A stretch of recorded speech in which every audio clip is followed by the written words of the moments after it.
نبی اکرم صلی اللہ علیہ وسلم رات کے اندر اٹھتے ہیں، کروٹیں بدل رہے ہیں، بستر پر آپ کو رات کی تاریکی میں نیند نہیں آ رہی ہے۔ آپ نے اپنی بیوی اماں عائشہ سے کچھ نہیں کہا، آپ نے اپنی بیوی عائشہ سے کچھ نہیں کہا۔ آپ نے دروازہ کھولا اور سیدھے گھر سے باہر نکل گئے۔ تھوڑی دور چلے تو آپ کو راستے سے چلتا ہوا ایک آدمی نظر آیا، کوئی آ رہا ہے۔ آپ اس کے قریب پہنچے، یہ سوچ کر اس کی طرف آگے بڑھ گئے اگر جان پہچان والا ہوا تو اس سے کچھ مانگ لیں گے، کیونکہ بھوک کی وجہ سے نیند نہیں آئی، کروٹیں بدلتا رہا اور گھر میں کھانے کو آج میرے کچھ نہیں رہا۔ چلو یہ آدمی آ رہا ہے، اس سے کچھ کہتے ہیں۔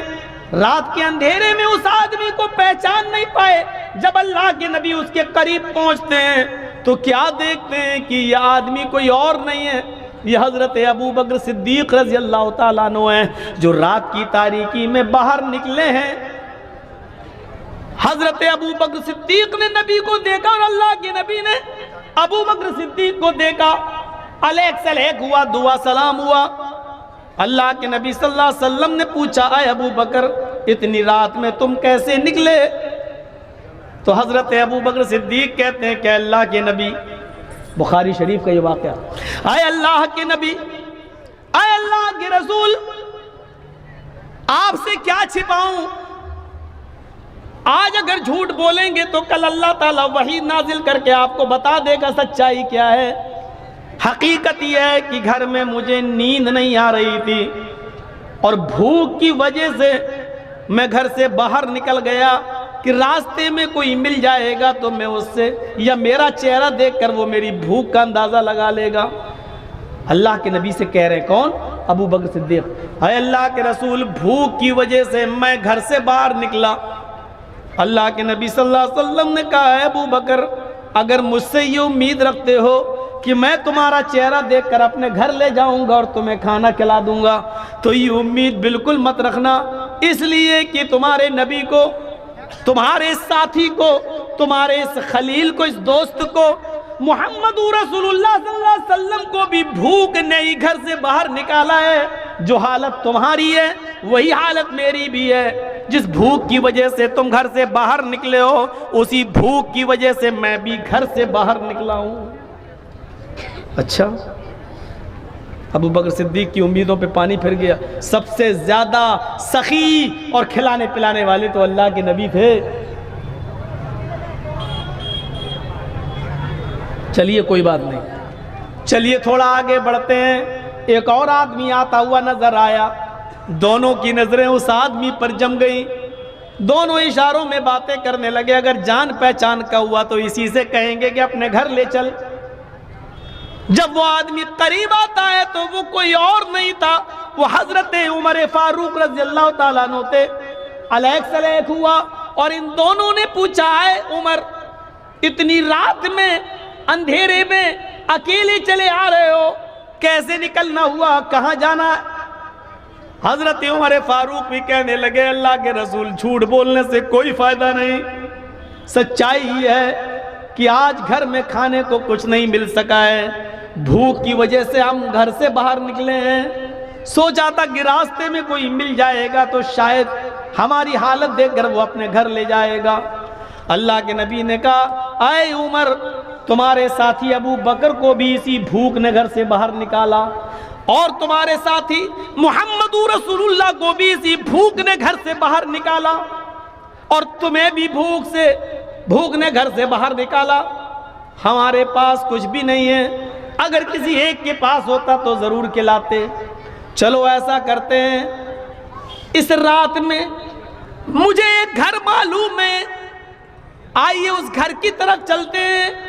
وہ گھر حضرت ابو الحیثم کا ہے، ابو الحیثم انصاری کا گھر ہے۔ چلیے ذرا ابو الحیثم کے گھر چلتے ہیں اور ان کے دروازے کو دستک دیتے ہیں۔ ان کے گھر میں اگر کھانے پینے کو کچھ ہوگا تو وہ ضرور کھلا دیں گے۔ یہ تینوں لوگ، حضرت محمد رسول اللہ اور ابو بکر اور حضرت عمر، یہ تینوں لوگ ایک صحابی کے گھر جاتے ہیں، ان صحابی کا نام میں بتا چکا ہوں، ابو الحیثم انصاری۔ دروازے کو دستک دیتے ہیں، ان کے گھر کی کنڈی کھٹکھٹاتے ہیں، ان کے گھر کو دستک دیتے ہیں۔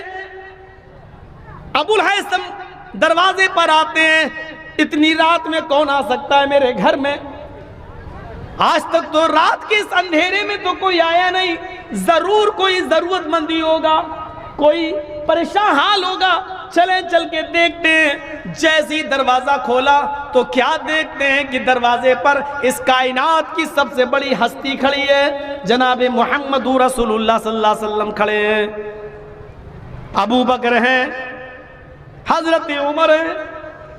مرحبا مرحبا، موسٹ ویلکم، آپ کا آنا مبارک ہو۔ اتنی رات میں اتنے اچھے مہمان، اور وہ بھی ہمارے گھر میں، آئیے تشریف لائیے۔ اے اللہ کے نبی صلی اللہ علیہ وسلم، باہر مت کھڑے رہیے، آپ اندر آئیے اور اپنے دونوں ساتھیوں کو لے کر اندر آ جاؤ۔ اتنی رات میں ایمانداری کے ساتھ بتائیے، ہمارے اور آپ کے گھر میں کوئی آ جائے تو کیسا لگے گا؟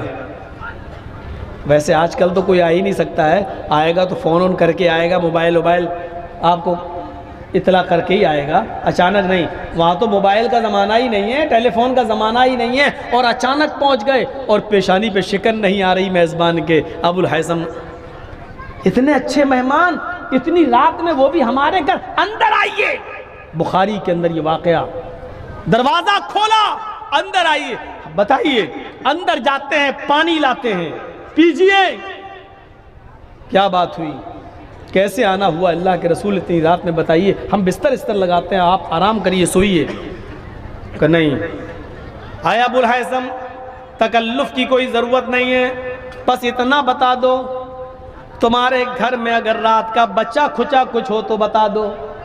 رات کی اس تاریکی میں مجھے بھی بھوک نے گھر سے باہر نکالا، اور ابو بکر کو بھی، اور ان کے ساتھی حضرت عمر کو بھی، ہم تینوں بھوک سے نڈالے آئے ہیں، اور یہ امید سے آئیں کہ تمہارے گھر میں رات کا کچھ بچا ہوا ہو تو دے دو، ہم اللہ سے خیر و برکت کی دعا کریں گے اور اللہ اسی میں برکت دے گا۔ ابو الحیثم مسکراتے ہوئے کہتے ہیں، اے اللہ کے نبی، رات کا بچا ہوا تو کچھ نہیں ہے، رات کا بچا ہوا تو کچھ نہیں ہے، لیکن ہم اتنے بزدل بھی نہیں ہیں کہ گھر میں آئے ہوئے مہمانوں کے لیے کچھ انتظام نہ کر سکیں۔ بیٹھیے آپ، ابھی آپ کے لیے انتظام ہوتا ہے۔ اللہ کے نبی کو پتہ بھی نہیں۔ ابو الحیثم اندر جاتے ہیں، کچھ کچی اور پکی اور بیج کی ہر قسم کی کھجوریں رکھی ہوئی تھی، مٹی کے ایک پیالے میں وہ اٹھا کے لے آئے اور کہنے لگے، اے اللہ کے نبی، تب تک آپ یہ کھجور کھائیے، آپ کے دونوں ساتھی ہیں، آپ لوگ کھجوریں کھائیے، میں ابھی آپ کے لیے کھانے کا انتظام کر دیتا ہوں۔ اندر جاتے ہیں اور اپنی ایک بکری کا بچہ، جس کی عمر تقریباً 1 سال کی تھی، یعنی قربانی کے لائق ہو چکا تھا، تقریباً 1 سال کا بکری کا بچہ، بکری بھی تھی، اس کا بچہ 1 سال کا، اس بکری کے بچے کو انہوں نے پکڑا۔ ایک ہی آدمی عرب کے اندر آج بھی کافی ہوتا ہے پورے بکرے کو ذبح کرنے کے لیے۔ ابو الحیثم نے پورا کا پورا بکرا گرا لیا اور جلدی سے اس کو ذبح کر دیا، چھری چلا دی، فوراً اس کی کھال ادھیڑ دی، اور گوشت اس کی بوٹیاں بنا کر جلدی سے چولہے پر رکھ دی۔ ابو الحیثم اور ان کی بیوی دونوں ایک کام یہ کر رہے ہیں، دوسری کام ان کی بیوی کر رہی ہے، اور فوراً جلدی سے جتنی جلدی ہو سکا کھانا بنا کر تیار کر دیا۔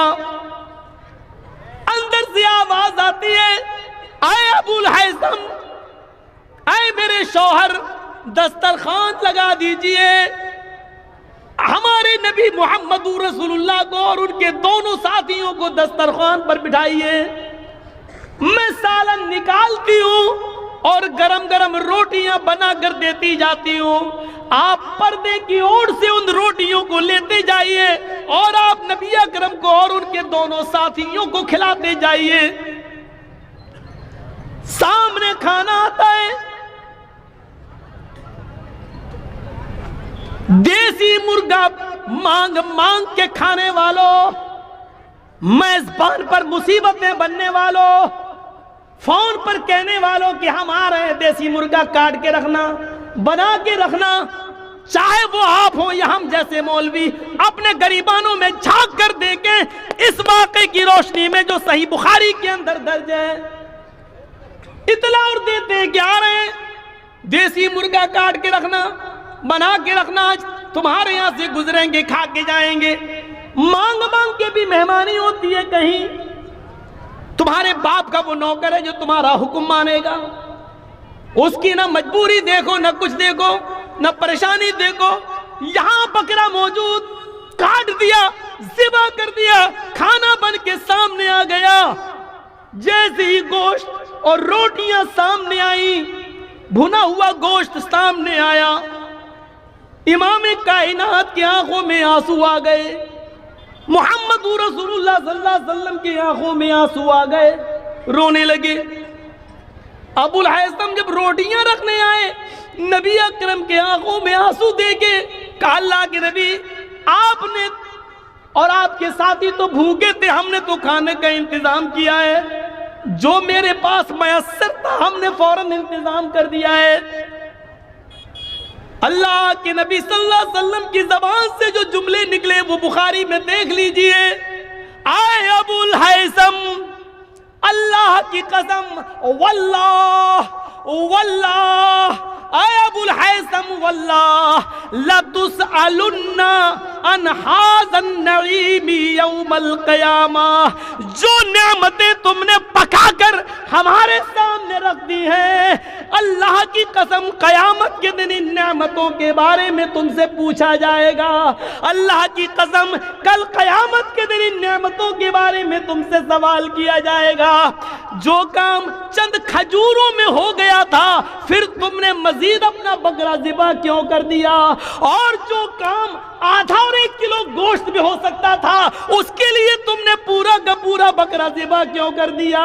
لَتُسْأَلُنَّ عَنْ هَذَا النَّعِيمِ يَوْمَ الْقِيَامَةِ، اے ابو الہیثم کل قیامت کے دن تم سے ان نعمتوں کے بارے میں پوچھا جائے گا، سوال کیا جائے گا۔ صرف 100 باراتیوں کی جگہ 500 لے جانا صرف یہی فضول خرچی نہیں ہے، شادیوں میں پٹاخے اور بندوق کی گولیاں چلا لینا ہی فضول خرچی نہیں ہے، طرح طرح کے آئٹم بنا کر آدھا کھلایا جائے اور آدھا پھینک دیا جائے، یہی فضول خرچی نہیں ہے، بیڑی اور سگریٹ کھا کر اور تھوک دیا جائے پان کھا کر، صرف یہی فضول خرچی نہیں ہے، فضول خرچی میں یہ چیز بھی شامل ہے۔ سنو، اس نے مہمان نوازی کی تھی، جناب محمد رسول اللہ کی حیثیت کے مطابق مہمان نوازی کی تھی، لیکن نبی اکرم نے ان کو بھی یہ کہہ دیا، یہی وہ نعمتیں جو تم نے میرے سامنے پیش کی۔ اے ابو الہیثم کل قیامت کے دن تم سے ان نعمتوں کے بارے میں سوال کیا جائے گا۔ کیسے لگ رہے ہیں اس واقعے کی روشنی میں ہم اور آپ؟ اب آپ کے ذہن میں سوال ہوگا، کیا کسی کو اچھا سے اچھا کھلانا بھی برا ہے؟ نہیں۔ پھر میں کہوں گا کہ اگر آپ کے گھر میں مہمان آیا ہوا ہے اور آپ جانتے ہیں 2 مہمان ہے، مزید آدھا کلو گوشت میں کام چل جائے گا، تو پھر آپ آدھا کلو بکرا لائیں، آدھا کلو مچھلی لائیں، آدھا کلو پنیر لائیں، آدھا کلو دیسی لائیں، آدھا کلو، آپ اپنی بڑائی دکھا، دیکھو میں نے اتنے آئٹم آپ کے لیے بنا کے رکھ دیے۔ یہ فضول خرچی ہے جو جائز نہیں ہے، جو اس پر سوال ہوگا، حساب و کتاب ہوگا۔ اچھے کام پر بھی زیادہ خرچ کرنے سے منع کیا ہے۔ چلیے، اب تو مدرسے والے سوچ رہے ہوں گے تو مولانا کہہ رہا زیادہ خرچ کرنا، تو مدرسے میں جو 100 دے رہے ہوں گے وہ بھی نہیں دیں گے بیچارے، وہ کہیں گے ہم کیوں زیادہ خرچ کریں گے۔ میں نے سب کا سب منع کیا ہے۔ آپ کے پاس صرف پوری دولت ہی 100 روپے ہے تو آپ ساری کی ساری 100 روپے نہیں دے سکتے ہیں۔ ابھی وہ بھی واقعات آئیں گے آپ کے سامنے، بتائیں گے، جب بتا رہے ہیں تو مکمل ہی بتا کر چھوڑیں گے، آپ کو بیچ میں پیاسا نہیں چھوڑیں گے۔ اب 100 روپے آپ کے پاس 100 ہی مدرسے کو دے دی، آپ کی پوری پونجی 100، تو اب کیا کرو گے؟ شام کو کھانا کہاں سے آئے گا بیوی بچوں کے لیے؟ اللہ دے گا۔ پھر تو وہی حساب ہو گیا صوفیوں کی طرح، اللہ دے گا، بیٹھ گئے ایک جگہ پہ اللہ اللہ اللہ، شام کو کھانا کہاں، اللہ دے گا، اللہ اللہ اللہ۔ ایسے لوگوں کو تو میں نے کہا تھا حرام خور ہیں یہ لوگ، یہ جہاں ملے آپ کو ان کو الٹی چھری سے کاٹو، 1000 جوتے مارو اور ایک گنو، یہ قوم کے اوپر بوجھ بنے بیٹھے ہیں، بوجھ۔ ایسی لوگوں کے لیے تو ہم نے کہا تھا ہفتے میں ایک دن جمعہ کا دن ہے جو سب سے مبارک دن، عید اور بقرعید سے بھی زیادہ جس دن کی اہمیت، لیکن اللہ تعالیٰ نے اس پورے دن کو بھی عبادت کا دن نہیں بتایا ہے۔ کیا کہا؟ فَإِذَا قُضِيَتِ الصَّلَاةُ فَانتَشِرُوا فِي الْأَرْضِ، جب جمعہ کی نماز پڑھ لی اور جمعہ کی نماز مکمل ہو گئی تو اب مسجد میں کیوں بیٹھے ہو؟ ہٹو یہاں سے، نکلو یہاں سے، جاؤ کہاں؟ فَانتَشِرُوا فِي الْأَرْضِ، زمین کے اندر پھیل جاؤ۔ کیوں؟ وَابْتَغُوا مِن فَضْلِ اللَّهِ، اللہ نے جو رزق اتارا ہے، جو روزی اتاری ہے، اس کو تلاش کرو، اپنے بیوی بچوں کے لیے محنت کرو، مزدوری کرو اور ان کو کھلاؤ پلاؤ، یعنی لوگوں کے حرام ٹکڑوں پہ مت پلو، ان کے اوپر بوجھ مت بنو، بلکہ اپنی بیوی اور بچوں کے لیے کماؤ۔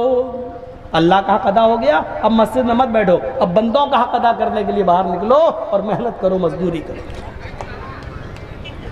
اب یہ بیٹھا ہوا ہے اللہ سجدے پہ سجدے ٹھونکتا جا رہا ہے، اللہ اللہ سبحان اللہ سبحان اللہ، تسبیح رٹ رہا ہے، مالائیں جپ رہا ہے، ادھر دوسرے لوگ پیدا ہو گئے، رام رام رام رام رام رام رام رام، ادھر ہرے رام کر رہے ہیں، ادھر اللہ اللہ اللہ اللہ کر رہے ہیں۔ بہت سے ملیں گے آپ کو، ٹرینوں میں بھی مل جائیں گے، ہرے رنگ کی چادر لے کر بھیک مانگتے ہوئے صوفی لوگ، اور کہیں گے کیا فلاں کے نام پہ دے دو، فلاں پہ چادر چڑھا، یہ کرے وہ، ان کو دے دو، اور شکلیں قسم خدا کی ایسی ہوتی ہے، ان کی شکلیں ان بھیک مانگنے والوں کی، صوفی، اگر ان کا چہرہ اگر دیکھ لو تو قسم خدا کی کھانا کھانے کو دل نہیں کرے گا آپ کا، منہ میں منہ میں تمباکو بھری، اجمیر والے بابا، ایسے ان کے منہ سے جملے تک نہیں نکل پاتے صحیح سے، چہرے پہ ایسی آپ دیکھ کے دنگ رہ جائیں گے ان کے چہرے دیکھ کر۔ ابو الہیثم انصاری کے اس واقعے کو سامنے رکھیے، اس کے بعد اللہ کے نبی صلی اللہ علیہ وسلم نے ایک روٹی اٹھائی اور اس روٹی کے اوپر 2 بوٹیاں رکھی، ایک روٹی اٹھائی۔ اب سنو، دیسی مرغا یا مٹن سامنے آ جائے تو بھوک دگنی، اپنے گھر پہ جتنا کھاتے ہو اس سے ڈبل کھانے والوں سنو، اس پوزیشن میں اللہ کے نبی نے صرف ایک روٹی اٹھائی، روٹی کا سائز اللہ کی قسم ہمیں نہیں معلوم کتنا ہے، بخاری کی حدیث میں صرف خبز کا لفظ آیا ہے، خبز النکرہ، ایک روٹی اٹھائی۔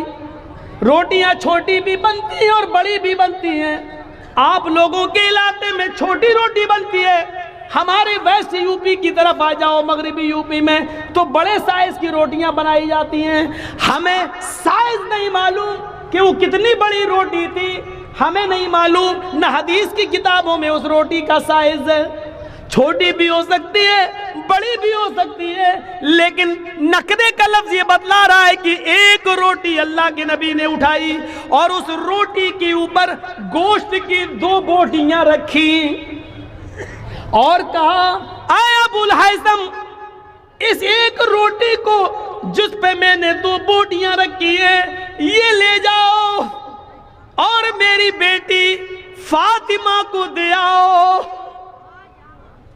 آج 15 دن ہو گئے ہیں، 2 ہفتہ ہو گیا ہے، میرے گھر میں چولہا نہیں جلا ہے، میری بیٹی فاطمہ کو کھانا نصیب نہیں ہوا ہے۔ ابو الہیثم، اللہ کے نبی جب یہ بات کہہ رہے تھے تو ان کی بیوی دروازے پہ کھڑی تھی، اشارے سے بلاتی ہیں، اے ابو الہیثم اندر آؤ۔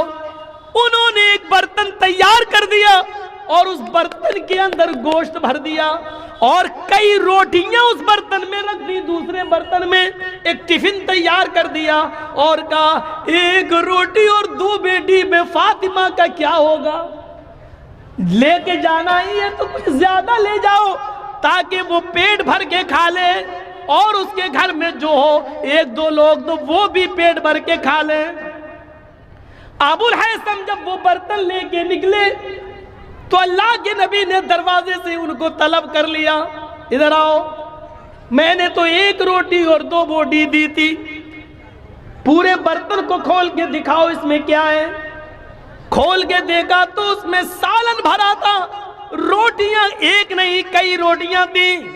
تو اللہ کے نبی نے فرمایا، اے ابو الحیثم، تمہاری دوسری غلطی یہ ہے کہ تم میری بیٹی کی عادت خراب کرنے کے لیے، میری بیٹی کی عادت کو بگاڑنے کے لیے اتنا کھانا لے جا رہے ہو۔ اگر وہ آج پیٹ بھر کے کھانا کھا لے گی تو پھر وہ اللہ کو یاد نہیں کر سکے گی، اللہ کا ذکر نہیں کر سکے گی۔ کھانے کے لیے اتنی ضرورت ہے جتنے میں انسان زندہ رہے اور اپنے رب کا شکر ادا کرتا رہے۔ نہیں، اے ابو الحیثم، یہ غلطی مت کرو، جتنا میں نے دیا اتنا ہی لے کر جاؤ۔ پھر آپ نے وہ سارا کا سارا کھانا واپس لے لیا۔ اے ابو الحیثم، اس علاقے کے بہت سے غریب لوگ آج بھی بھوکے سو رہے ہوں گے، میری بیٹی سے زیادہ ضرورت مند وہ لوگ ہیں، یہ روٹیاں ان میں پہنچا دو اور یہ سالن ان میں پہنچا دو۔ جب تم نے پورا بکرا ہی ذبح کر دیا تو اپنے گھر کے ساتھ ساتھ غریبوں کا بھی خیال رکھو اور ان کو بھی پہنچاؤ، اور میری بیٹی کو اتنا ہی دو جتنی اس کی ضرورت۔ اب کیسے لگ رہے ہیں؟ مجھے تو معلوم ہے تقریر میری بس جب تک ہو رہی ہے تب تک کے لیے آپ سوچنے پہ مجبور ہیں، لیکن کل آپ جہاں جائیں گے، آج ہی جن کے مہمانی میں آئے ہوں گے تو کل صبح اس کے ہاں بھر پیٹ ناشتہ ہی کر کے جائیں گے، بھوکے پیٹ نہیں جائیں گے۔ معلوم ہے وہ بھی بھوکا پیٹ نہیں جانے دے گا بیچارہ، کیونکہ کل اس کے علاقے میں بھی جلسہ ہونا ہے، ادھر آپ بھی تو جاؤ گے، ادھر وہ بھی تو، پھر ادھر آپ بھی جاؤ گے۔ ہوتا ہے، کھانے پینے سے میں منع نہیں کر رہا ہوں، کھلانے اور پلانے سے بھی منع نہیں کر رہا ہوں۔ مہمان نوازی تو بڑی اچھی چیز ہے، خوش نصیب ہے وہ انسان جس کے گھر میں مہمان آتے ہیں، اس کے گھر میں برکتوں کے دروازے کھل جاتے ہیں، کوئی شک نہیں ہے۔ لیکن ہر چیز پہ فضول خرچی یہ غلط چیز ہے، چاہے وہ جائز کام ہو یا ناجائز کام۔ آئیے ایک اور واقعے کی طرف چلتے ہیں۔ حضرت کعب ابن مالک یہ ان صحابیوں میں سے تھے جو غزوہ تبوک میں شرکت نہیں کر سکے تھے، اور جنہوں نے اللہ کے نبی کو صحیح بات بتا دی تھی کہ ہم سستی کر گئے اور اپنی غلطی کی وجہ سے جنگ میں شرکت نہیں کر سکے، جس کے بعد اللہ کے نبی نے ان کا بائیکاٹ کر دیا تھا، لوگوں کو منع کر دیا تھا۔ سنیے جو بات ہم بتانے جا رہے ہیں وہ اب سنیے۔ اللہ کے نبی نے لوگوں کو کہہ دیا تھا کہ کوئی بھی آدمی کعب ابن مالک سے سلام نہ کرے۔ کعب ابن مالک کا فیصلہ اللہ رب العالمین کرے گا، اللہ کی طرف سے جب ان کی توبہ قبول ہو جائے گی اور اللہ تعالیٰ جب بتا دے گا کہ ان کی توبہ قبول کر لی گئی ہے تب ان سے کے لیے راستہ کھولا جائے گا، ابھی کوئی ان سے سلام کلام نہیں کرے گا۔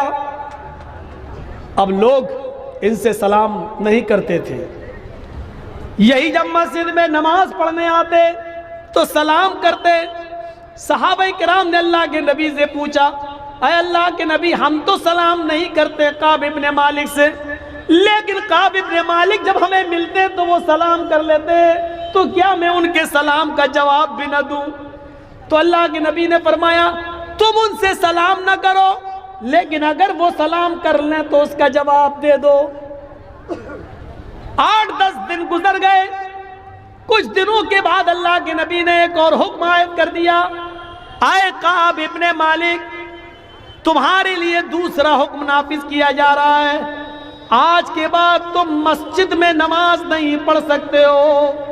مصیبتیں دیکھیے، مصیبت صرف ایک نافرمانی، ایک جنگ میں جانا تھا، سارے صحابہ چلے گئی، یہ سوچنے لگے میرا گھوڑا تو بہت اچھا ہے، تندرست ہے، ارے ہم تو صبح پہنچ جائیں گے، یہ لوگ جا رہے جانے دو، ہم تو دیر میں نکلیں گے، صبح پہنچ جائیں گے، ان کے ساتھ پہنچ جائیں گے۔ لیکن پھر رات میں لیٹ گئے تو نیند آ گئی، غلبہ آ گیا آنکھوں میں، نیند چڑھ گئی، صبح کے ٹائم پہ آنکھ کھلی، جب آنکھ کھلی تو پھر اور چلیے ابھی تو اور ہے، 1-2 دن لگیں گے جنگ شروع ہونے میں، ابھی ہم یہ کام نپٹا لیں، ابھی ہم وہ کام نپٹا لیں، سستی اور چڑھی، کام کرنے میں لگ گئے، یہاں تک کہ وہ جنگ شروع ہو گئی۔ جنگ شروع ہو گئی تو یہ جا نہیں سکے، اور جب جا نہیں سکے تو جنگ ختم ہو گئی اور سارے صحابہ لوٹ کے آ گئے، تو اللہ کے نبی نے کلاس لی، تم کیوں نہیں گئے؟ تو انہوں نے پوری صحیح بات بتا دی، تو اللہ کے رسول نے ان کا بائیکاٹ کر دیا، اب نماز میں بھی نہیں آ سکتے ہو مسجد کے اندر۔ کہا اللہ کے نبی پھر میں کیا کروں؟ کہا اپنے گھر میں تم نماز پڑھو گے، مسجد میں نماز پڑھنے کے لیے تمہارے دروازے بند، اللہ رب العالمین نے تمہارے لیے یہی حکم نافذ کیا ہے۔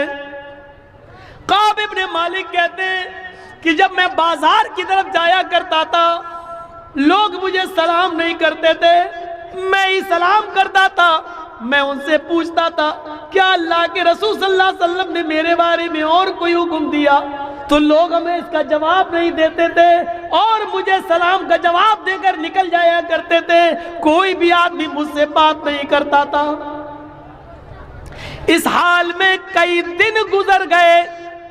کعب ابن مالک کہتے ہیں میں کافی بزرگ ہو چکا تھا، یہاں پر ایک حکم اور نافذ ہوتا ہے، آئے کعب ابن مالک، 1 مہینہ جب گزر گیا تو حکم نافذ ہوتا ہے، آئے کعب ابن مالک آپ اپنی بیوی سے دور ہو جائیں، یہ حکم نافذ ہو رہا ہے، آپ کو ایک اور سزا دی جا رہی ہے، آپ کو آج کے بعد آپ اپنی بیوی سے مل نہیں سکتے۔ کعب ابن مالک نے کہا اے اللہ کے نبی، بیوی سے مل نہیں سکتے، اس کا مطلب کیا ہے؟ کیا میں اس کو طلاق دے دوں؟ اللہ کے نبی نے کہا نہیں، طلاق نہیں، طلاق دینے کے لیے حکم نہیں دیا جا رہا ہے، آپ ان سے دور رہیں گے، ان سے بیوی والی خدمت نہیں لے سکتے، یعنی اپنی بیوی سے مجامعت صحبت نہیں کر سکتے، اس کے ساتھ ہم بستری کرنے سے روکا جا رہا ہے۔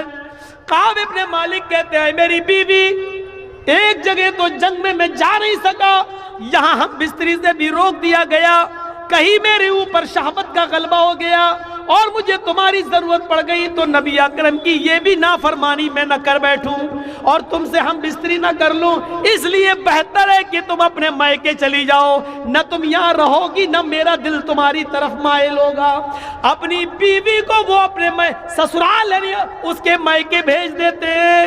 اس حال میں 50 دن گزر جاتے ہیں، کعب ابن مالک اسی جگہ بیٹھے رہتے ہیں اور نماز پڑھتے ہیں، بازار جا نہیں رہے ہیں، اس لیے کہ لوگ ان سے بات ہی نہیں کرتے، ہر دن انتظار کر رہے ہیں شاید میرے لیے اللہ کی طرف سے کوئی حکم نافذ ہو جائے۔ کبھی سوچتے کہ میں خودکشی کر لوں، مجھے اس دنیا میں جینے کا حق نہیں ہے، یا اللہ میں نے کتنا غلط کام کر دیا، ایک جنگ میں ہم نہیں جا سکے اور مجھے اتنی مصیبتوں سے گزرنا پڑا، ساری مصیبتیں برداشت کرتے گئے، سب کچھ گوارا کرتے گئے۔ جب 50 دن مکمل گزر گئے، فجر کی نماز مسجد میں ہو رہی تھی اور کعب ابن مالک اپنے گھر پہ نماز پڑھ رہے تھے۔ نماز پڑھنے کے بعد اپنے گھر کی چھت پہ چلے گئے کعب ابن مالک اور صبح کی ٹھنڈی ٹھنڈی ہوا میں بیٹھ جاتے ہیں اور فضا کا معائنہ کرنے لگتے ہیں۔ ہوا چل رہی ہے ٹھنڈی ٹھنڈی اور فضا کا معائنہ کر رہے ہیں، کیا دیکھتے ہیں سورج نکلنے کے قریب ہے اور کوئی آدمی، کوئی صحابی رسول نبی کی مسجد نبی سے نکل کر میرے گھر کی طرف آ رہا ہے۔ تھوڑی دیر کے بعد وہ میرے گھر کے دروازے کے نیچے کھڑا ہوتا ہے، کہتا ہے کعب ابن مالک کہاں ہے؟ کعب کہاں ہے؟ کعب کہاں ہے؟ میرے اوپر سے آواز دی، کیا ہوا؟ میں یہاں ہوں۔ آئے کعب ابن مالک، اللہ تعالیٰ نے تمہاری توبہ کو قبول کر لیا ہے، تمہاری توبہ قبول قبول کر لی ہے۔ جناب محمد رسول اللہ صلی اللہ علیہ وسلم نے فرمایا ہے کعب سے کہہ دو کہ وہ اپنی بیوی کو بلا سکتے ہیں، مسجد میں آ سکتے ہیں اور لوگوں سے دعا سلام کر سکتے ہیں۔ اللہ تعالیٰ نے ان کی توبہ کو قبول کر لیا۔ کعب ابن مالک آتے ہیں، جو چیز میں بتانا چاہتا ہوں اس کو غور سے سننا۔ کعب ابن مالک آتے ہیں، اوپر کی چھت سے نکلتے ہیں، نیچے زمین پر اترتے ہیں، کہتے ہیں میں تیزی سے مسجد نبوی کی طرف بھاگا۔ یہ خوشخبری میں جناب محمد رسول اللہ سے سنوں، جیسے ہی میں مسجد نبوی میں جاتا ہوں صحابہ کرام میرا سواگت کر رہے ہیں، انہوں نے مجھے راستہ دے دیا، سب میری طرف دوڑ پڑے۔ اے کعب ابن مالک مبارک ہو، اللہ نے تمہاری توبہ قبول کر لی۔ اور میں ایک ہی بات کہتا جا رہا ہوں، مجھے یہ بات اللہ کے رسول سے سننی ہے۔ جیسے ہی ان کی نظر نبی اکرم کے چہرے پر پڑتی ہے، اللہ کے نبی کہتے ہیں آئے کعب، یہ لوگ ٹھیک کہہ رہے ہیں، ابھی ابھی جبریل نے مجھے آ کر بتا دیا ہے کہ اللہ تعالیٰ نے کعب ابن مالک کی توبہ کو قبول کر لیا ہے۔ تم اپنی بیوی کو بلا سکتے ہو، آج کے بعد مسجد میں آ سکتے ہو، لوگوں سے دعا اور سلام کر سکتے ہو۔ کعب ابن مالک نے اللہ کے نبی کا ہاتھ پکڑا، اس کو چوما، نبی کی پیشانی کا بوسہ لیا، گلے لگے اور فرمایا اے اللہ کے رسول، آج آپ نے مجھے میری کھوئی ہوئی زندگی دوبارہ لوٹا دی، آج آپ نے میرے لیے جینے کا ایک دوسرا موقع دے دیا، اللہ نے میری توبہ قبول کر لی۔ اب اس خوشی کا تقاضا یہ ہے کہ میرے پاس جتنے مکان ہیں، میرے پاس جتنے گھر ہیں، میرے پاس جتنی زمین ہے، میرے پاس جتنے باغات ہیں، اے اللہ کے رسول آپ گواہ رہنا، وہ ساری کی ساری زمین، ساری پراپرٹی، سارے باغات، سارے مکان میں صدقہ کر رہا ہوں، میں اللہ کے راستے میں دے رہا ہوں۔ اس خوشی کا تقاضا یہ ہے کہ میں سب کچھ اللہ کی راہ میں لٹا دوں۔ آپ نے کعب ابن مالک کا ہاتھ پکڑا، آئے کعب تم ایسا نہیں کر سکتے ہو، تم اپنی پوری کی پوری پراپرٹی اللہ کی راہ میں نہیں دے سکتے ہو، اپنے سارے باغات تم اللہ کی راہ میں نہیں لٹا سکتے ہو، اپنا سارا مال، ساری دولت تم اللہ کی راہ میں نہیں دے سکتے ہو، تمہارے لیے جائز نہیں ہے۔ نہیں، جتنا دینا چاہو اتنا دے دو، ایک حصہ دے دو، دو حصہ دے دو، لیکن تم سارا کا سارا دے رہے ہو، خود سڑک پہ آنا چاہ رہے ہو، یہ تمہارے لیے صحیح نہیں ہے۔ آپ نے کعب ابن مالک کو سارا کا سارا مال خرچ کرنے سے روک دیا اور کیا کہا کہ تم اللہ کی راہ میں بھی نہیں دے سکتے ہو، فضول خرچی اللہ کی راہ میں بھی جائز نہیں ہے۔ آئے اپنی بیٹیوں کی شادی میں اور بیٹوں کی شادی میں بے تحاشا مال و دولت کو لٹانے والوں،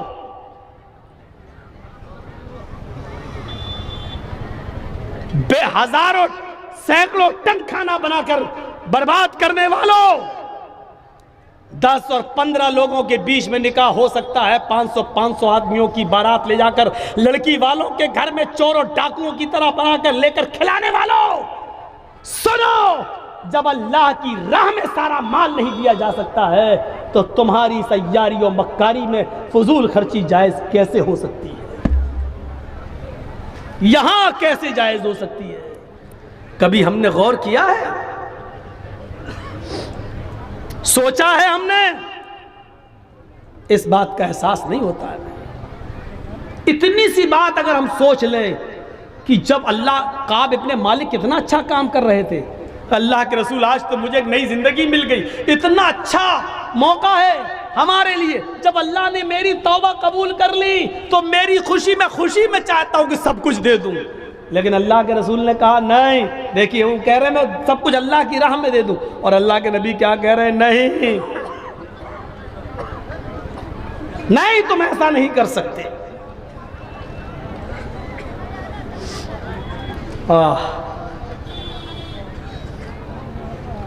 ایک عورت ہے جس کے پیٹ میں بچہ ہے اور آپ نے اس کو طلاق دے رکھی ہے، یا بچہ پیدا ہو چکا ہے اور وہ اپنی ماں کا دودھ پی رہا ہے، اور آپ نے ایسی حالت میں اس کو طلاق دے دی ہے، تو ادھر بھی قرآن ایک حکم نافذ کر رہا ہے. وَعَلَى الْمَوْلُودِ لَهُ رِزْقُهُنَّ وَكِسْوَتُهُنَّ، اور لڑکے کے باپ کے اوپر یہ ضروری ہے. کیا ضروری ہے؟ جس کا لڑکا ہے یعنی باپ کے لیے جس نے طلاق دے دی ہے کہ جب تک وہ بچہ اپنی ماں کا دودھ پی رہا ہے، رزقہن وکسوتہن بالمعروف، اس عورت کا رزق یعنی اس عورت کا کھانا پانی اور اس کا کپڑا یہ باپ کی ذمہ داری ہے، یہ مرد کی ذمہ داری ہے کہ وہ اس عورت کو دے گا جس کے پاس بچہ ہے. اور اگر وہ دودھ پلا رہی ہے تو دودھ پلانے کا خرچہ بھی دے گا. طلاق ہو گئی، عدت 3 مہینے گزر گئی، لیکن چونکہ ابھی وہ بچے کو دودھ پلا رہی ہے اور بچہ ماں کا دودھ پی رہا ہے، تو اس پر بھی قرآن کیا کہہ رہا ہے؟ رزقہن وکسوتہن بالمعروف. اس بچے کے باپ کے اوپر یہ ذمہ داری عائد ہوتی ہے کہ جب تک وہ عورت جس کو طلاق دے دی ہے 3 مہینے گزر جانے کے بعد بھی وہ تمہارے بچے کو جب دودھ پلا رہی ہے، تو جب تک وہ تمہارے بچے کو دودھ پلا رہی ہے اس کی روزی روٹی، اس کے کھانے پینے کا خرچ اور اس کا کپڑا لتے کی ذمہ داری لڑکے کے باپ کے اوپر عائد ہے. لیکن اس میں بھی ایک شرط لگا دی، بالمعروف، معروف طریقے سے. سماج میں کھانے پینے کا جو چلن چل رہا ہے اور پہننے کا لباس کا جو چلن چل رہا ہے، اس طور طریقے پر اگر عورت یہ چاہے کہ ہم بریانی کا خرچہ مانگیں اور سماج کے اندر دال چاول کھانے کا رواج ہے تو آپ کو دال چاول کا خرچہ دینا ہے، سماج کے حساب سے چلنا ہے. اس عورت کے لیے آپ بریانی کا انتظام نہیں کریں گے، اس کو چکن اور مٹن نہیں، بالمعروف کہہ کر یہ بتا دیا کہ اس اچھے کام کے اندر بھی تمہیں فضول خرچی نہیں کرنا ہے. تمہارے سماج میں اگر 150 اور 200 روپے کی ساڑی عام طور پہ عورتیں پہنتی ہیں تو تم 1000 کا سوٹ نہیں دو گے، وہی 150 اور 200 کی ساڑی اس عورت کو پہناؤ گے. اس میں فضول خرچی نہیں کر سکتے ہو. او لوگو، لڑکا میرا ہے، وہ میرے بچے کی ماں ہے. آج ہم نے طلاق دے دی ہے، وہ بچہ میرے پاس آنا ہے، اس کی ماں الگ ہوگی، وہ بچہ تو میرا مانا جائے گا.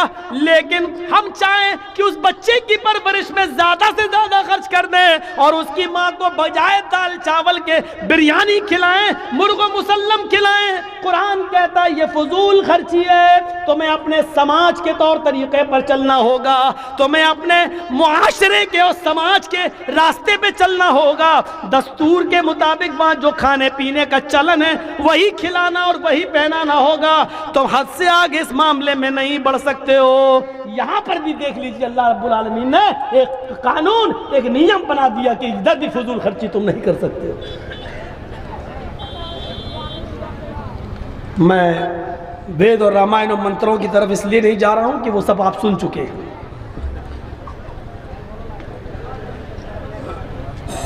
تاریخی تقریر، اتہاسک تقریریں ہو چکی ہیں. میں سمجھتا ہوں کہ اس کی ضرورت نہیں ہے. آج کی طرح قرآن کی آیتیں تو شاید میں کسی جلسے میں پڑھی بھی نہیں ہے. صرف قرآن کی آیتیں ابھی لے کے چل رہا ہوں. ابھی آپ رکیے، ابھی دیکھتے جائیے. کعب ابن مالک نے سب خرچ کرنا چاہا، وہاں روک دیا. یہاں اللہ تعالیٰ نے دستور کے مطابق عورت کو کپڑا اور کھانا دینے کا حکم دیا، ادھر بھی فضول خرچی سے روکا. آئیے ایک واقعہ اور اس کے بعد ہم دوسری طرف آتے ہیں. ایک واقعہ اور. حضرت سعد ابن ابی وقاص بیمار ہو گئے. بخاری اٹھائیے. حضرت سعد ابن ابی وقاص بیمار ہوئے. اللہ کے رسول کو پتا چلا کہ حضرت سعد کی طبیعت خراب ہو گئی. اللہ کے رسول ان کی عیادت کے لیے ان کے گھر گئے. اے اے اس واقعے سے تو آنکھیں پھٹی کی پھٹی رہ جائیں گی. اللہ کے نبی جب ان کی عیادت کے لیے گئے تو حضرت سعد نے حضرت محمد الرسول اللہ کا ہاتھ پکڑ لیا اور کہنے لگے، جملے دیکھیے، اے اللہ کے رسول میری بات کو ذرا غور سے سننا، اب مجھے کئی بیماریاں لاحق ہو گئی ہیں، نہیں لگتا کہ میں اس بیماری میں بچوں گا۔ خیر موت و زندگی تو اللہ کے ہاتھ میں ہے، جو آیا ہے اس کو ایک دن جانا ہے۔ اللہ کے نبی کہتے ہیں سعد تم جو کچھ بھی بول رہے ہو اس میں کچھ بھی جھوٹ نہیں ہے، جو آیا ہے اس کو جانا ہے۔ تم کہہ رہے ہو کہ اس بیماری میں اب مجھے بچنے کی امید کم ہے، تو امیدیں دنیا لگاتی ہے، شفا دینے والا اللہ ہے، جب وہ تمہیں شفا دینا چاہے گا تو شفا دے دے گا، اور جب اپنے پاس بلانا چاہے گا تو ہماری دعائیں بھی تمہارے کوئی کام نہ آئیں گی۔ اے سعد تم کچھ اور بات کرنا چاہتے ہو تو بتاؤ۔ ہاں اے اللہ کے نبی موت و زندگی کا تو کوئی بھروسہ نہیں، لیکن آج مجھے ایک بات کہنی ہے۔ اے اللہ کے نبی میری ایک بیٹی ہے، بس صرف میری ایک بیٹی ہے، میں اس کی شادی سے فارغ ہو چکا ہوں، وہ بھی پرائے گھر کی ہو چکی ہے، وہ بھی شوہر والی ہے، اس کے بھی بچے ہیں، وہ اپنے سسرال جا چکی ہے، وہ اپنے شوہر کے پاس خوش ہے۔ اے اللہ کے رسول میرے پاس میرا ایک یہ مکان ہے، ایک اور مکان ہے، میرے پاس 2-3 باغات بھی ہیں، میرے پاس اس کے علاوہ بھی کوئی ملکیت ہے۔ میں چاہتا ہوں کہ میری بیٹی کا تو نکاح ہو گیا ہے، اب تو کوئی ہے نہیں، اس لیے میں چاہتا ہوں کہ انتقال سے پہلے میں سارا کا سارا اپنے گھر اور اپنے مکان اور اپنی ملکیت اور اپنی پراپرٹی زمین و جائیداد اللہ کے نام پہ خرچ کر دوں، فی سبیل اللہ لٹا دوں، سب صدقہ کر دوں۔ اے اللہ کے نبی کیسا رہے گا؟ اگر یہ صحیح ہے تو میں آپ کو دے دیتا ہوں، آپ اس کو دینی کام میں جہاں لگانا چاہیں لگا دیں۔ اللہ کے نبی فرماتے ہیں ایسا تم ایسا ہرگز نہیں کر سکتے۔ بخاری کے الفاظ پر غور کرنا، ایسا تم ایسا ہرگز نہیں کر سکتے۔ کہا اللہ کے نبی میں چاہتا ہوں کہ اپنی زندگی میں کچھ نہ کچھ صدقہ کر لوں، کیا میں سارا کا سارا نہیں دے سکتا؟ اللہ کے نبی فرماتے ہیں نہیں، ایسا تم سارا کا سارا نہیں دے سکتے۔ تو کہا ٹھیک ہے اے اللہ کے نبی تو میں اپنے گھر مکان ملکیت زمین و جائیداد کے 3 حصے کر لیتا ہوں۔ ادھر دیکھو یہ بات غور سے سنو، میں اپنی زمین و جائیداد ملکیت کے 3 حصے کر لیتا ہوں، 3 حصے، 2 حصے میں خرچ کر دیتا ہوں، 2 حصے کا میں صدقہ اور خیرات کر دیتا ہوں، اور 1 حصہ اپنے پاس رکھ لیتا ہوں جو میرے مرنے کے بعد ترکہ ہو جائے گا، میری بیٹی میں اور میرے رشتہ داروں میں بٹ جائے گا۔ اللہ کے نبی کہتے ہیں اے سعد تم ایسا بھی نہیں کر سکتے ہو، اپنی ملکیت اپنی پراپرٹی اپنی زمین و جائیداد کا 2/3 یعنی 3 حصوں میں سے 2 حصے بھی خرچ نہیں کر سکتے ہو۔ کہا اللہ کے رسول ٹھیک ہے، اگر 2/3 2/3 بھی خرچ نہیں کر سکتا ہوں تو ایسا کرتا ہوں کہ میں اپنی ملکیت کو آدھا کر دیتا ہوں، آدھی ملکیت اللہ کی راہ میں خرچ کر دیتا ہوں اور آدھی ملکیت اپنے پاس رکھ لیتا ہوں، وہ میرے مرنے کے بعد میری بیٹی اور میرے رشتہ داروں میں ترکے کے طور پہ کام آ جائے گی۔ آپ نے فرمایا اے سعد تم اپنی زندگی میں اپنی پراپرٹی زمین و جائیداد کا آدھا حصہ کر کے آدھا مال بھی صدقہ اور خیرات نہیں کر سکتے ہو، آدھا بھی نہیں دے سکتے ہو۔ تو کہا اللہ کے رسول اگر آدھا بھی نہیں دے سکتا ہوں تو ایسا کر لوں کہ میں اپنی پراپرٹی زمین و جائیداد اور اپنے مال و دولت سب کے 3 حصے کر کے 2 حصے، ایک حصہ میں اپنے پاس رکھ لوں، 1 حصہ میں خرچ کر دوں، 2 حصے میں اپنے پاس رکھ لوں، 1 حصہ میں خرچ کر دوں، یعنی 1/3 3 حصے کر کے، ابھی تو کہہ رہے تھے کہ 2 خرچ کر دوں 1 روک لوں، اب کہہ رہے ہیں 3 حصے میں سے 2 خرچ کر دوں اور ایک خرچ کر دوں اور دو روک لوں، دو ایک خرچ کر دوں، تو اللہ کے نبی کیا کہتے ہیں، اے سعد ابن ابی وقاص، ہاں اپنی پراپرٹی زمین و جائیداد کا 1/3 جس کا تم حق رکھتے ہو، 1/3 1/3 جس کا تم حق رکھتے ہو، اس کی وصیت جس کو چاہو کر سکتے ہو، جس کو دینا چاہو دے سکتے ہو، لیکن 2 حصے تمہارے انتقال کے بعد تمہارے رشتہ داروں میں ترکے کے طور پہ تقسیم ہوں گے، 1/3 حصہ تم خرچ کرنا چاہو تو کر سکتے ہو، صدقہ و خیرات دینا چاہو تو دے سکتے ہو، حالانکہ یہ بھی زیادہ ہے، یعنی میری مانو تو یہ بھی زیادہ ہے، لیکن 1/3 کا تمہیں اختیار ہے، 1/3 کا تمہیں اختیار ہے۔ یہ حدیث ہمیں کیا بتلا رہی ہے؟ بخاری شریف کا یہ منظر اللہ کے رسول صلی اللہ علیہ وسلم نے حضرت سعد ابن ابی وقاص سے جو کہا، وہ بھی ان کی بیماری کے حال میں جو کہا، یہ حکم ہمیں بتلا رہا ہے کہ ہم سارا کا سارا مال خرچ کر کے خود سڑکوں پہ آ جائیں اور بھکاری بن جائیں، یہ جائز نہیں ہے۔ جب دینی کاموں میں حد سے زیادہ مال خرچ کر کے لٹانا جائز نہیں ہے، تو شادی اور بیاہ میں، آتش بازیوں میں، بیڑی اور سگریٹ میں، پان تمباکو میں اور شراب نوشی میں فضول خرچی کرنا کہاں سے جائز ہو جائے گی؟ یہ ہماری تقریر کا آج موضوع دوسرا ہے۔ ہم فضول خرچی یہ نہیں کہہ رہے ہیں کہ حرام ہے، ہم فضول خرچی یہ نہیں کہہ رہے ہیں ناجائز ہے، ہم یہ بتا رہے ہیں جب فضول خرچی دینی کام میں جائز نہیں ہے تو غیر دینی کاموں میں جائز کہاں سے ہو جائے گی؟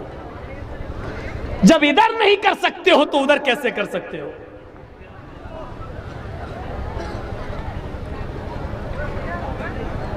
یہ ذہن اپنا بنائیے، کھانے میں، پینے میں، چلنے میں، پھرنے میں، بولنے میں اعتدال، بیچ کا راستہ اختیار ہونا چاہیے، بیچ کا راستہ۔ ارے عبادت میں فضول خرچی جائز نہیں ہے، عبادت میں اللہ کے نبی صلی اللہ علیہ وسلم نے بتا دیا، حدیثوں کی کتابیں پڑھ جائیے، جب وضو بنانے بیٹھو تو کتنے پانی سے وضو بنا سکتے ہو، غسل کرنے بیٹھو تو کتنے پانی سے غسل کر سکتے ہو، اللہ کے رسول غسل میں کتنا پانی استعمال کرتے تھے، سب یہ چھوٹی چھوٹی حدیث کی کتاب بلوغ المرام میں آپ کو مل جائے گا پورا کا پورا طریقہ۔ آپ کتنے پانی سے وضو بنا لیتے تھے، آپ کو پورا کا پورا طریقہ مل جائے گا۔ لیجئے 2 مد پانی سے آپ وضو بنا لیتے تھے، 2 مد کتنا ہوتا معلوم ہے آپ کو؟ 4 مد کا 1 سا، 4 مد کا 1 سا، 1 سا کتنا ہوتا ہے؟ پونے 3 سیر، یعنی 2.5 کلو، 2.5 کلو، 4 مد کا 1 سا یعنی 2.5 کلو کا 1 سا، اور اللہ کے رسول 4 مد نہیں 2 مد یعنی 2.5 کلو سے آدھا کر دو کتنا ہوا؟ 1.25 لیٹر پانی سے وضو بنا لیتے تھے، اور پھر آپ کہتے تھے پانی بچاؤ، پانی میں فضول خرچی مت کرو۔ اب آپ اندازہ لگائیے، جب نماز کے لیے وضو شرط ہے اور وضو میں بھی 1.25 کلو پانی سے زیادہ اللہ کے رسول خرچ نہیں کر رہے ہیں، جب 1.25 کلو پانی سے زیادہ خرچ کرنے کو فضول خرچی میں شمار کیا جا رہا ہے، وہ بھی نماز کے لیے، تو ہمیں بیڑی، سگریٹ، شراب اور پان تمباکو میں پیسہ خرچ کرنے کی اجازت کون سی شریعت دیتی ہے؟ کون سا سماج دیتا ہے؟ کون سی سوسائٹی دیتی ہے؟ شادی میں 15، 20 اور 50 آدمی سے زیادہ 200 آدمیوں کی بارات کون سی شریعت ہمیں اجازت دیتی ہے؟ مہمانوں کے لیے بکرے، قورمے، مچھلی، فرائی اور شاہی پنیر اور سبزی کے آئٹم الگ 20 قسم کے آئٹم بنانے کی کون سی شریعت اجازت دیتی ہے؟ کہاں سے ہم نے لیا ہے یہ سب؟ جب وضو کے اندر پانی کو زیادہ خرچ نہیں کیا جا سکتا، ایک شادی، اوفو کتنی بار سنا ہوگا یہ واقعہ۔